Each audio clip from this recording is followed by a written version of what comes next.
गांव की देवरानी वर्सेस शहर की जेठानी ने की दावत। कावेरी का बड़ा बेटा नवीन शहर की शेफाली नाम की लड़की को अपने लिए पसंद करता है। वहीं कावेरी छोटे बेटे के लिए गांव की लड़की को पसंद करती है और मुहूर्त देखते ही वो दोनों बेटों की शादी एक ही मंडप में करवा देती है और दोनों बहू का एक साथ गृह प्रवेश करती है। आखिरकार मेरे घर की दोनों लक्ष्मी आ चुकी हैं। अब मुझे किसी बात की चिंता करने की कोई जरूरत नहीं है। क्यों शेफाली बहू, दिव्या बहू? जी माँ जी, आपने बिल्कुल ठीक कहा। अरे जेठानी जी, आपने घूंघट नहीं किया। नई बहू को मुंह दिखाई से पहले अपना चेहरा नहीं दिखाना चाहिए। ये क्या तुम गांव से आती ही गांव जैसी बातें करने लग गई है? मैं शहर की हूँ और मुझे घूंघट वगैरह शोभा नहीं देता। ये सब गांव के अड़ंगे तुम ही करो। अरे अरे, तुम दोनों की तो घर में अंदर आने से पहले ही लड़ाई शुरू हो गई। वैसे शेफाली बहू, दिव्या बिल्कुल ठीक कह रही है। अभी घर में मुंह दिखाई की रस्म भी होगी तो तुम घूंघट कर लो। नहीं माँ जी, मुझे कोई घूंघट नहीं करना। और इतनी पब्लिक मुंह देखने आएगी जो मेरी शादी में भी आई थी। उन्हें पता नहीं है क्या कि शादी मुझसे ही हुई है? तो चुपचाप बिना नाटक के मुंह दिखाई का शगुन दे देंगी। जेठानी जी, आपको माँ जी से इस तरीके से बात नहीं करनी चाहिए थी। हाँ शेफाली, माँ से माफी मांग लो। ओके, आई एम सॉरी माँ जी, मैं बहुत थक चुकी हूँ। मुझे अपने कमरे में जाना है। बता दीजिए कहाँ है? सास के बताने पर शेफाली सीधा अपने कमरे में चली जाती है। घर के बाकी सदस्यों को शहर की बहू का बर्ताव अजीब लगता है। अगले दिन दोनों बहू की पहली रसोई होती है, जहां गांव की बहू 5 बजे ही उठकर घर की सफाई करके पहली रसोई का खाना तैयार करने लगती है। शहर की जेठानी अभी तक सो रही थी। तभी दिव्या के आरती करते ही घर के सारे लोग उठकर पीछे पीछे आ जाते हैं। आरती कुंज बिहारी की, श्री गिरधर कृष्ण मुरारी की, गले में बैजंती माला, बजावे मुरली मधुर बाला। वाह वाह बहू, तुम कितना कोयल की तरह मीठा गाना गाती हो। अरे माँ जी, जी आप सब आ गए? हाँ, आना ही पड़ा। तुम गाती ही इतना अच्छा हो। हम सब आ गए, लेकिन तुम्हारी जेठानी अभी तक सो रही है, वो भी कानों पर तकिया लगाकर। कोई बात नहीं, वो थक गई होंगी, लेकिन लेट उठने से आदत और दिन दोनों खराब हो जाता है। आप सब आरती ले लीजिए, फिर मैं जेठानी जी के पास जाती हूँ। हम साथ में अपनी पहली रसोई शुरू करेंगे। मैंने तो बना लिया है, पर जेठानी जी भी बना लेंगी ना, तब हम खाना परोस देंगे। अरे वाह, क्या बात है, तुम तो बहुत तेज निकली। सब तैयार कर लिया? हमारे गाँव की बहू अच्छी तो खूब है। सभी आरती ले लेते हैं और तैयार होने चले जाते हैं। वहीं दिव्या जेठानी को जगाने जाती है तो लड़ पड़ती है। अरे क्या है तुम्हें, चैन से सोने नहीं दे सकती क्या? अब यहाँ मेरे कमरे तक पहुँच गई हो। जेठानी जी, साथ में शादी हुई है तो साथ में पहली रसोई करती है ना। मैं आपके लिए रुकी हुई थी। कोई जरूरत नहीं है मेरे लिए रुकने की, तुम जाओ यहाँ से। ये सुन दिव्या चली जाती है, पर कुछ देर में शेफाली भी तैयार होकर आ जाती है और बस मीठा बनाकर शगुन कर देती है। कुछ देर बाद सब खाना खाते हैं। वाह छोटी बहू, तुमने खाना तो बहुत अच्छा बनाया है, लेकिन हलवे में इतनी मिठास नहीं है, थोड़ी कम मिठास है। वो इसलिए माँ जी क्योंकि मैंने हलवे में चीनी नहीं डाली, शुगर फ्री डाला है, जिससे कम कैलोरीज होती है। डायबिटीज कंट्रोल होगी और अब से मैं ख्याल रखूंगी। अरे वाह बहू, ये जो मैंने सोचा ही नहीं, तुम भी बहुत स्मार्ट हो। शहर की बहू जो हो, वैसे छोटी बहू तुम्हें ये पता था?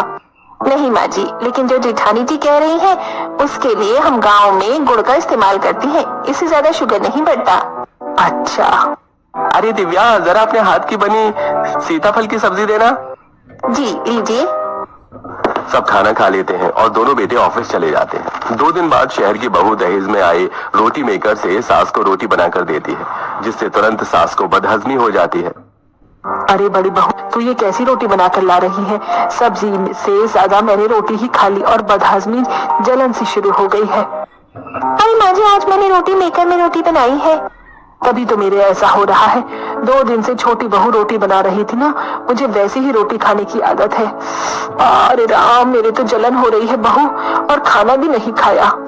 अरे जेठानी जी, मैंने आपको कहा था ना कि ये रोटी मत खिलाइए माँ जी को। आप पानी पी लीजिए माँ जी, मैं आपको तवे की रोटी लाकर देती हूँ। देवरानी तवे पर रोटी फुला फुलाकर सास को गर्मा गर्म रोटी देती है। वाह बहू, तेरे हाथ की रोटी कितनी नरम और अच्छी है, इससे मुझे पेट में गैस नहीं बनती है। ओहो, आप लोगों के भी ड्रामे ना। ऐसे ही दिन गुजरते हैं। कभी गांव की बहू अपने सूझबूझ और गांव के तौर तरीके से घर के सभी लोगों का दिल जीत लेती है, तो कभी कभी शहर की जेठानी घर के लोगों का अपने मॉडर्न और समझदारी से दिल जीत लेती है। लेकिन सास को गांव की बहू काफी ज्यादा पसंद थी। एक दिन सास का दराती से पालक काटते समय हाथ कट जाता है और खून रुकता ही नहीं है। तभी शेफाली घबराकर डॉक्टर को फोन करती है। अरे राम रे, हाथ कट गया रे। ओह माय गॉड, आपके हाथ से तो बहुत ज्यादा खून निकल रहा है, ये बंद ही नहीं हो रहा। हेलो डॉक्टर, आप जल्दी से घर आ जाइए। हे भगवान, माँ जी के हाथों से इतना खून निकल रहा है। जेठानी जी, आपको सबसे पहले खून रोकना चाहिए था। कोई बात नहीं, मैं ही कर देती हूँ। दिव्या अपनी साड़ी का पल्लू फाड़ कर सास के हाथ के खून को साफ करती है और छत से एलोवेरा तोड़कर उसका जेल निकाल कर सास के हाथ पर लगा देती है और पल्लू से लपेट देती है। इतने में डॉक्टर आ जाता है। अरे दिव्या, तुम पागल हो क्या?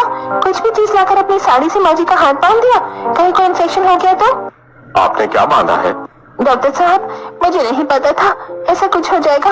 मैं बस खून रोकने के लिए एलोवेरा जेल और कपड़ा बांधा है।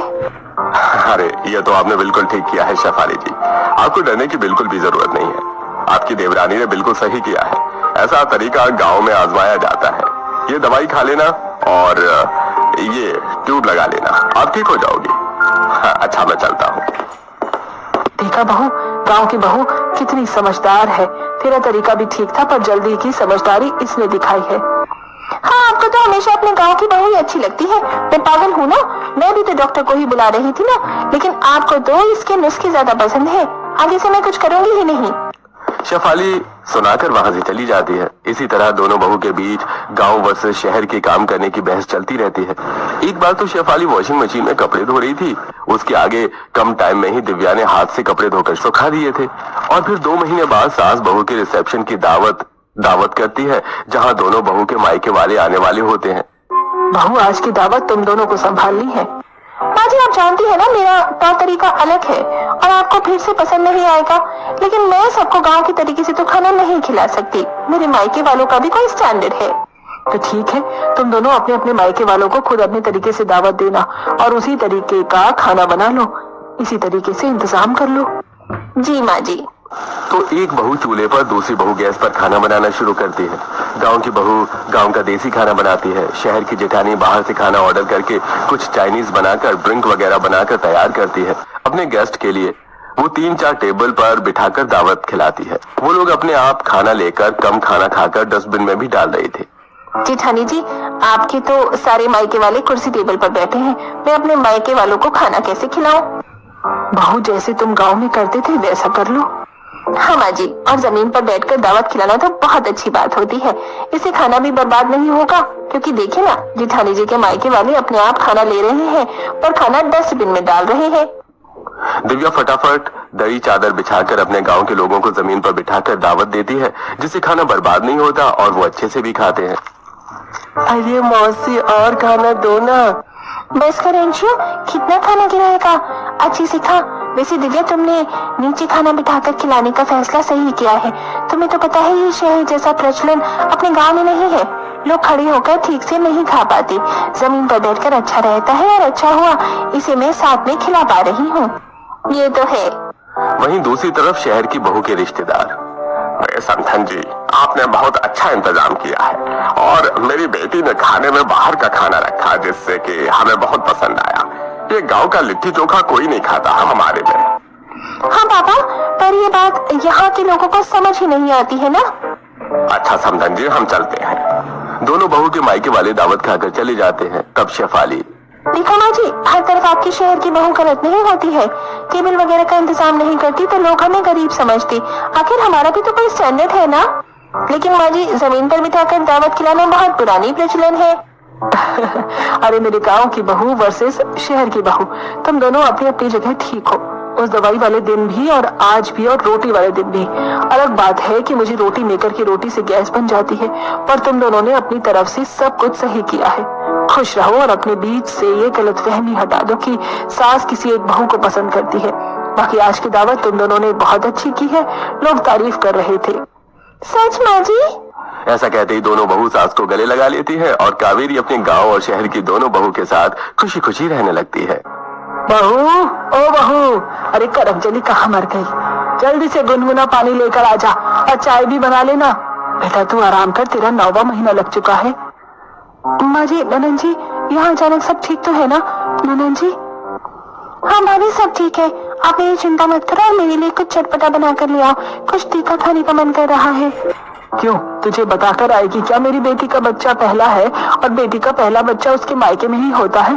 अब जल्दी से कुछ चटपटा बना कर ले आ। और हाँ, मेरी बेटी से दूर रहियो, कहीं तेरे पछावे से कहीं मेरी बेटी को भी बेटी हो गई तो तूने भी बेटी जनी है। सिमरन की सास उसे रोज ऐसे ही ताने मारती थी क्योंकि उसने एक बेटी को जन्म दिया था, जबकि उसकी सास को अपने घर का चिराग यानी पोता चाहिए था। खैर, सास के कड़वे वचन सुनकर उदास होकर सिमरन की चरमिन जाती है और फ्राइड राइस बनाती है। अब इसी तरह 2 दिन बीत जाते हैं। काम खत्म करते हुए सिमरन को देरी हो जाती है तो वो सोने जा ही रही होती है कि उसी वक्त 12 बजे रात को आरती अपनी भाभी के पास आकर उससे कहती है, अच्छा भाभी, जो आप सोई नहीं, मैं तो डर ही गई थी। अगर आप सो जाती तो मेरे लिए इस वक्त पास्ता कौन बनाता? आप मेरे लिए पास्ता बना दो ना, पास्ता खाने की क्रेविंग हो रही है मुझे। और फ्रिज में से कुछ रसगुल्ला भी लाकर मुझे दे देना, मीठा खाने का भी दिल हो रहा है। बेटी को जन्म देकर लगता है मैंने पाप कर दिया। ये लोग मेरी बेटी और मेरे साथ कितना बुरा करते हैं। भगवान ने बेटा ही देना।